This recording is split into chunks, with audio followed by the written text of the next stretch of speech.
യേശുമിശിഹായ്ക്ക് സ്തുതിയായിരിക്കട്ടെ. നമുക്കൊരു നിമിഷം പ്രാർത്ഥിക്കാം. മാനസാന്തരത്തിനൊത്ത ഫലം പുറപ്പെടുവിക്കാനുള്ള വലിയൊരു കൃപയ്ക്ക് വേണ്ടി നമുക്ക് പ്രാർത്ഥിക്കാം. സ്വർഗം തുറക്കപ്പെടട്ടെ, അതിനുള്ള കൃപ ചൊരിയപ്പെടട്ടെ. പരിശുദ്ധ അമ്മേ, നീ സഹായിക്കണമേ.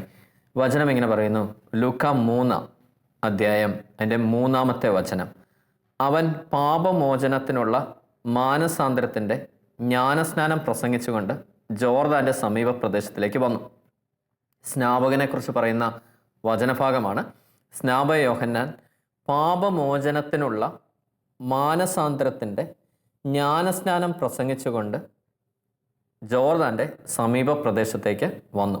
യെശയ്യാ പ്രവാചകന്റെ പുസ്തകത്തിൽ എഴുതപ്പെട്ടിരിക്കുന്നത് പോലെ, മരുഭൂമിയിൽ വിളിച്ചു പറയുന്നവൻ്റെ ശബ്ദം, കർത്താവിൻ്റെ വഴി ഒരുക്കുവിൻ, അവൻ്റെ പാത നേരെയാക്കുവിൻ.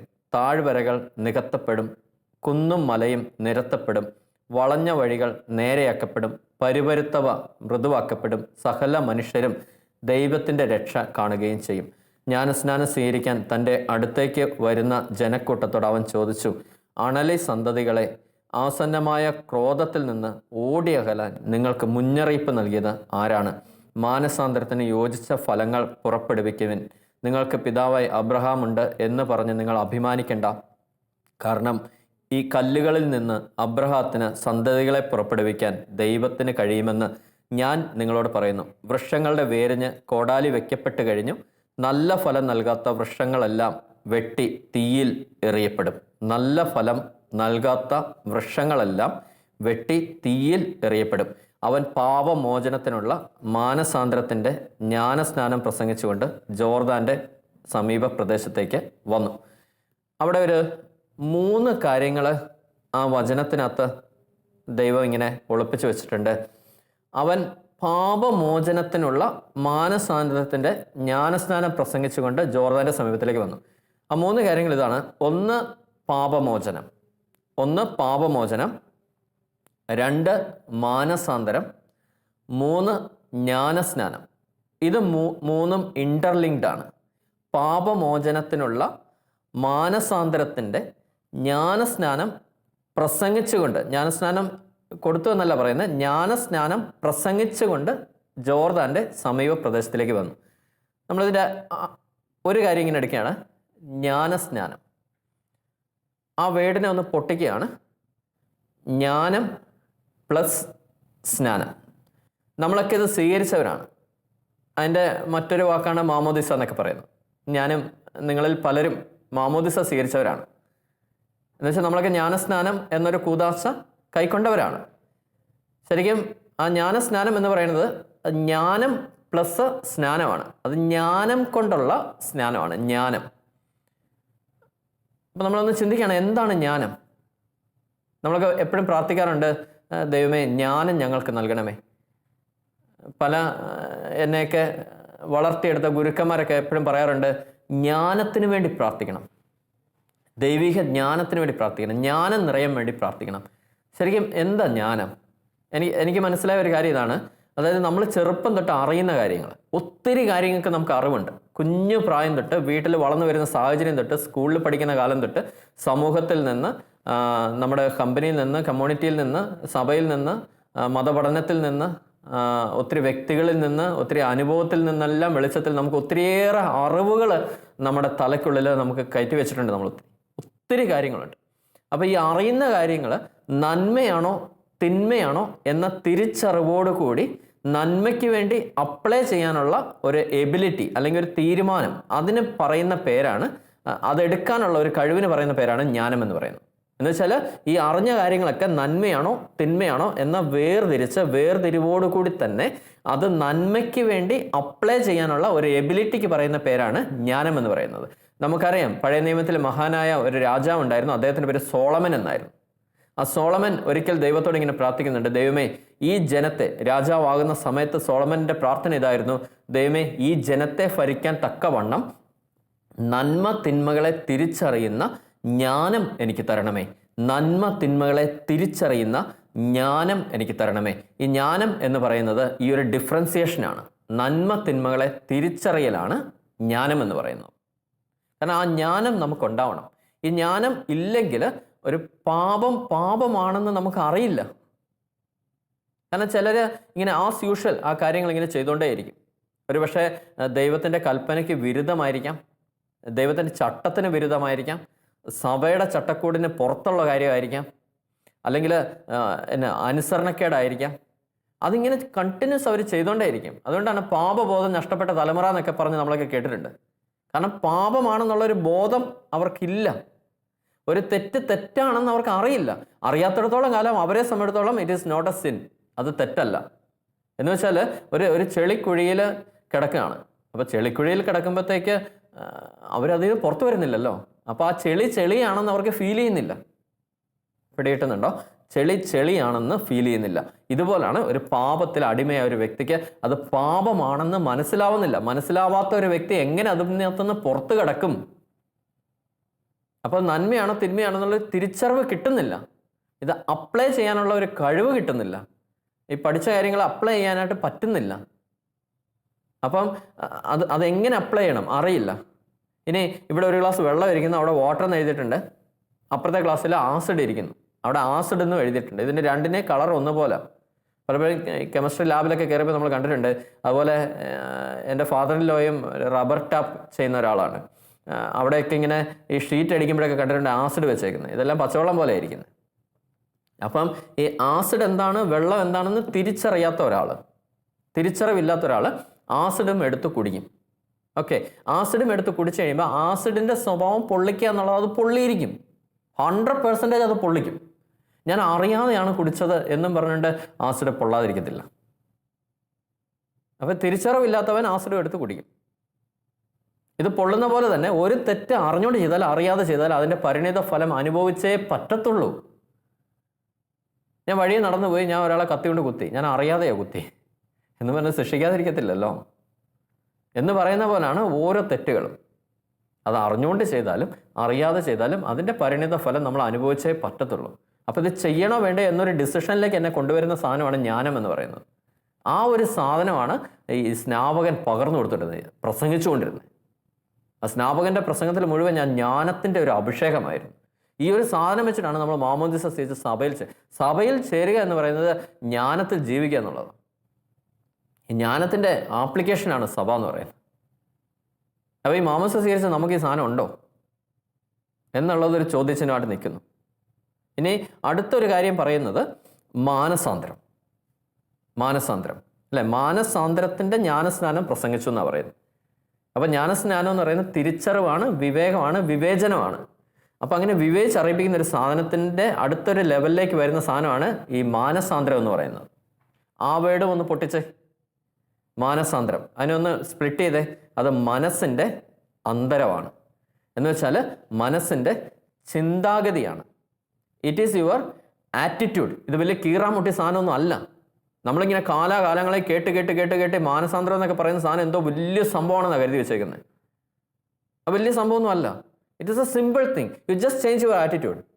That is called മാനസാന്തരം. ഓക്കെ, മാനസാന്തരം എന്ന് പറയുന്നത് നമ്മുടെ ആറ്റിറ്റ്യൂഡിനെ ഒന്ന് ചേഞ്ച് ചെയ്താൽ മതി. ഇങ്ങനെ ചിന്തിച്ചുകൊണ്ടിരിക്കുന്നത് മാറി ചിന്തിക്കേ, ഇച്ചിരി മാറ്റം വരുത്ത്. അല്ലെ വേറെ അങ്ങനെ ഒരു വഴി ഉണ്ടെന്നേ, നീ എന്തിനാ ഈ വഴി തന്നെ പോന്നേ? അല്ലെ ഇങ്ങനെ തന്നെ നീ സംസാരിക്കുന്ന എന്തിനാ? നീ ഒന്ന് സംസാരത്തിൻ്റെ ടോണൊന്ന് മാറ്റ്. ആ മാറ്റുന്ന നമ്മുടെ മനസ്സിനുള്ള ഒരു സാധനത്തിന് പറയുന്ന പേരാണ് ഈ മാനസാന്തരം എന്ന് പറയുന്നത്. ആറ്റിറ്റ്യൂഡ് ചേഞ്ച് എന്നൊക്കെയാണ് പറയുന്നത്. പ്രൊഫഷണൽ ഭാഷയിൽ ഇറ്റ്സ് ആൻ ആറ്റിറ്റ്യൂഡ്.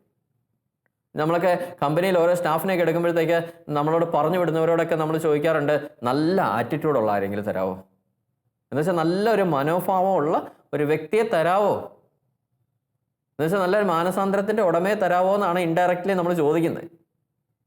ശരിക്കും അത് പ്രൊഫഷണൽ ലാംഗ്വേജ് വരുമ്പോൾ നല്ലൊരു ആറ്റിറ്റ്യൂഡുള്ള ഒരാളെ തപ്പിപ്പിടിച്ച് തരാമോ എന്ന് ചോദിക്കും.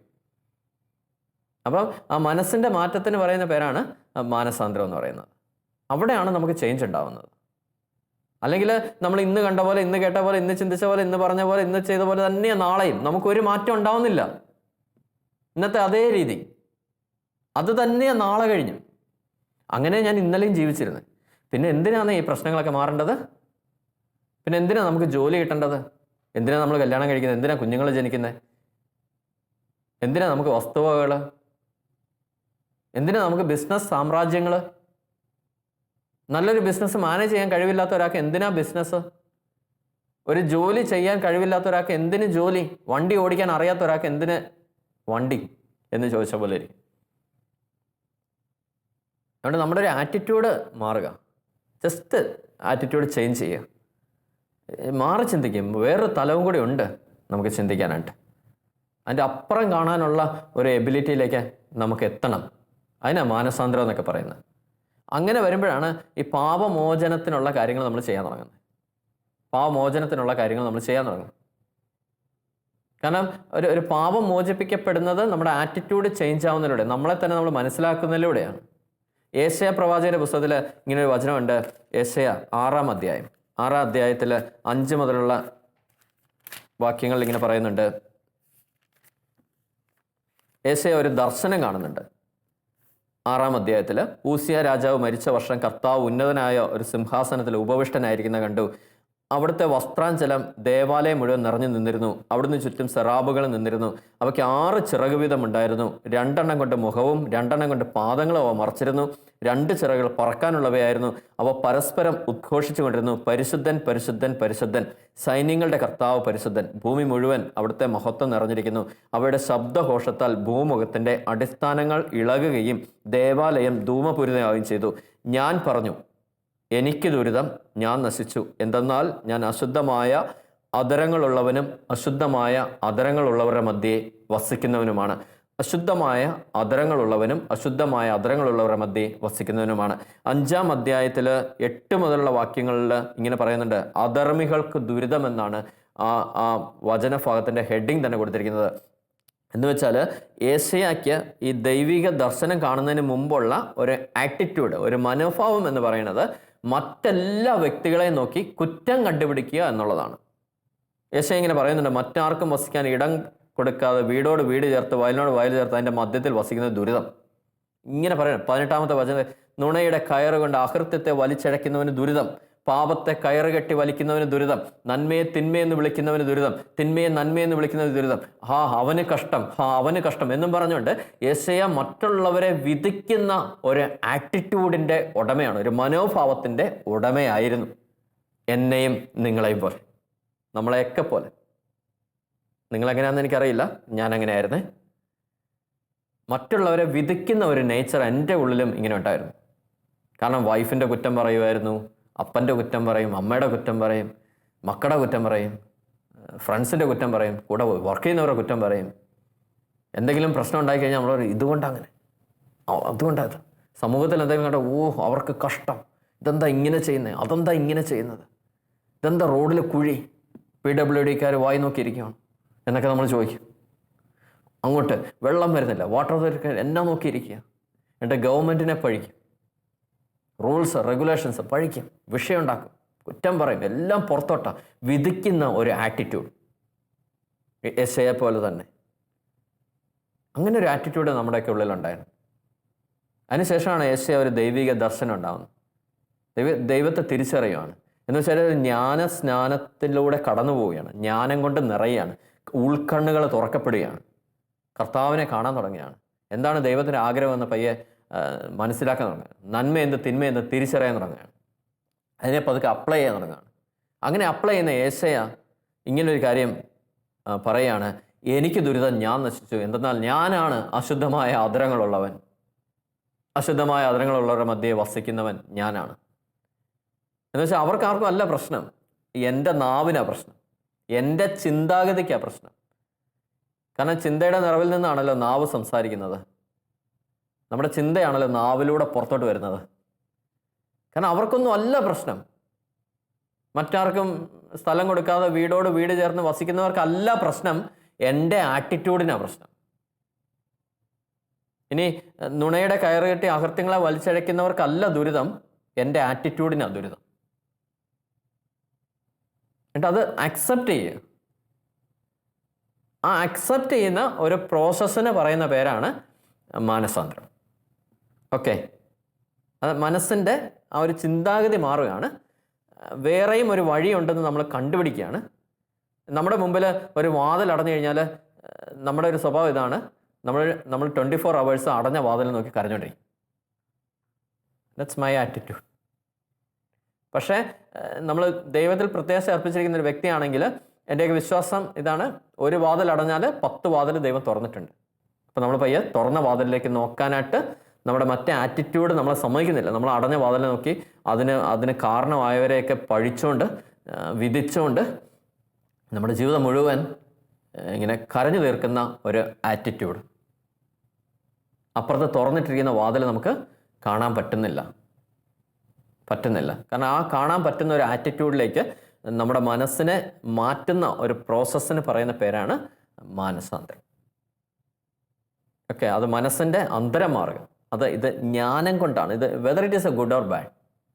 അങ്ങനെ ഒരു പ്രോസസ്സ് നമ്മളിങ്ങനെ അടഞ്ഞിരിക്കുന്ന വാതിലെ നോക്കി കരഞ്ഞുകൊണ്ടിരിക്കുന്നു, നമ്മളെ പുറകിൽ നിന്ന് കുത്തിയവരെ നോക്കി ഇങ്ങനെ ജീവിച്ചുകൊണ്ടിരിക്കുന്നു, ഇനി എന്തെങ്കിലും അപകടം വരുമോ എന്ന് ഇങ്ങനെ പേടിച്ചുകൊണ്ടിരിക്കുന്നു.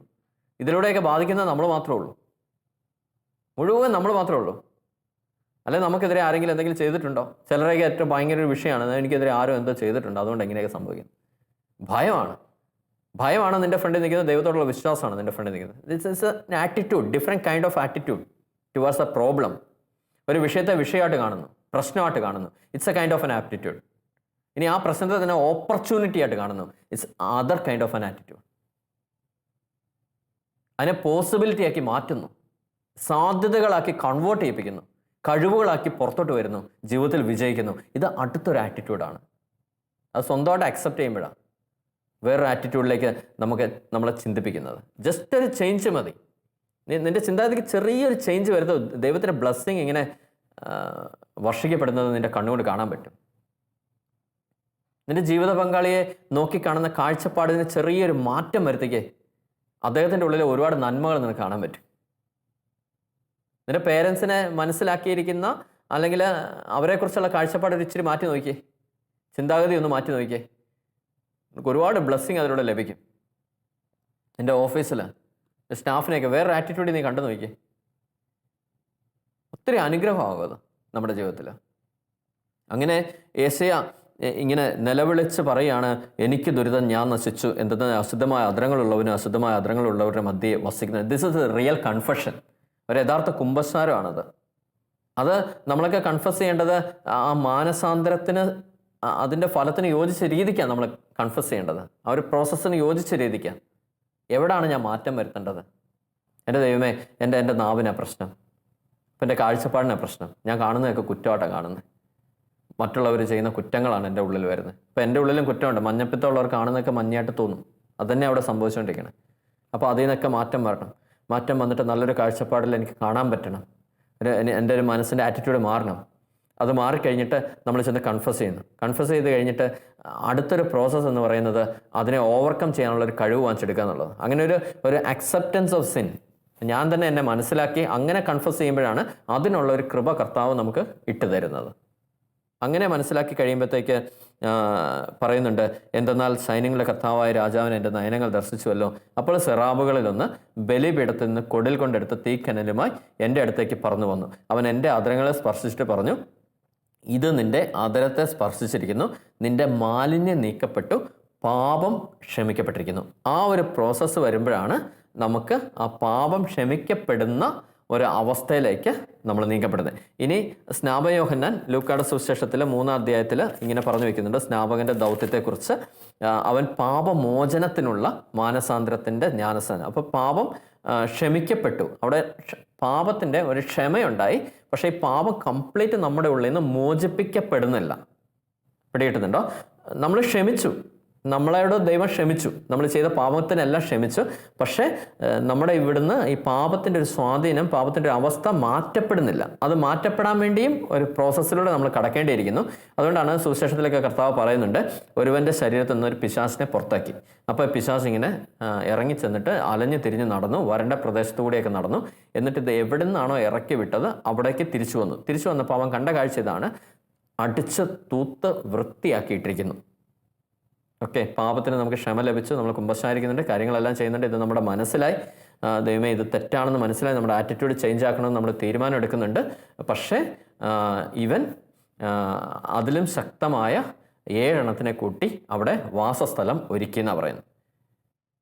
അവൻ്റെ അവസ്ഥ പഴയതിനെ കഴിഞ്ഞും ഭയങ്കര ബുദ്ധിമുട്ടിലേക്ക് നീങ്ങപ്പെട്ടു. അങ്ങനെ ഒരു വ്യക്തിയെ നോക്കി സ്നാപക യോഹന്നാൻ വീണ്ടും പറയുന്നുണ്ട്, ജ്ഞാനസ്നാനം സ്വീകരിക്കാൻ തൻ്റെ അടുത്തേക്ക് വരുന്ന ജനക്കൂട്ടത്തോട് അവൻ ചോദിച്ചു, അണലി സന്തതികളെ ആസന്നമായ ക്രോധത്തിൽ നിന്ന് ഓട്ടി അകലാൻ നിങ്ങൾക്ക് മുന്നറിയിപ്പ് നൽകിയത് ആരാണ്? മാനസാന്തരത്തിന് യോജിച്ച ഫലം പുറപ്പെടുവിക്കാൻ. Where is the fruit?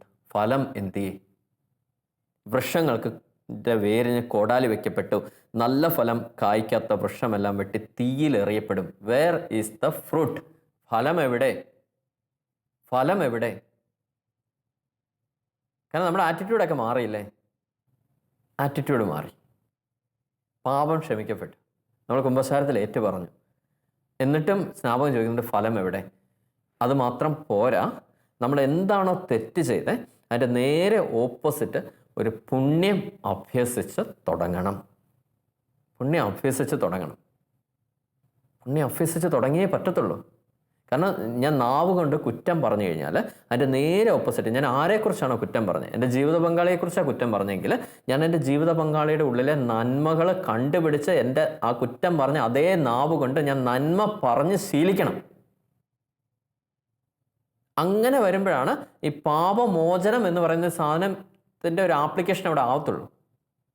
അല്ലെങ്കിൽ ഇത് ക്ഷമിക്കപ്പെടുന്നൊരവസ്ഥ മാത്രമേ ഉള്ളൂ. Still the situation is there. Same സിറ്റുവേഷനാണ്, സെയിം ഒരു സർക്കംസ്റ്റാൻസസിലേക്കാണ് നമ്മൾ വീണ്ടും ചെല്ലുന്നത്. സെയിം വ്യക്തികളെയാണ് നമ്മൾ കാണുന്നത്, സെയിം ജീവിത സാഹചര്യമാണ്. അപ്പോൾ ആ സാഹചര്യത്തിൽ നമ്മൾ അതിന് പകരം ഒരു പോസിറ്റീവായിട്ടുള്ള ഒരു ആക്ഷൻ ഇട്ട് നള്ളിഫൈ ചെയ്യാതെ ഇത് പോവില്ല. ഇനി വിശുദ്ധിയോടെ ജീവിക്കണം. വിശുദ്ധിയുടെ തലത്തിൽ എന്തെങ്കിലും വീഴ്ചകളൊക്കെ സംഭവിച്ചു, എന്തെങ്കിലും ചിന്തയിലായിക്കൊള്ളട്ടെ പ്രവൃത്തിയിലായിക്കൊള്ളട്ടെ സംഭവിച്ചു, നമ്മൾ ഇതൊന്ന് കുമ്പസാരിക്കുന്നുണ്ട്, കാര്യങ്ങളെല്ലാം ചെയ്യുന്നുണ്ട്, അതിൻ്റെ നേരെ ഓപ്പോസിറ്റ് ഒരു നന്മ പ്രവൃത്തിയിൽ നമ്മൾ ചെയ്യാൻ തുടങ്ങണം എന്തെങ്കിലും കാര്യങ്ങളൊക്കെ. പലപ്പോഴും ഇങ്ങനെ യൂത്തൊക്കെ വന്ന് എന്നോടൊക്കെ ഇങ്ങനെ ഷെയർ ചെയ്യാറുണ്ട്, ചേട്ടാ ഇങ്ങനെ ശരീരത്തെ നിയന്ത്രിക്കാൻ പറ്റുന്നില്ല, ഭയങ്കര പ്രലോഭനമാണ്, തെറ്റിലൊക്കെ വീണു പോവാണ്.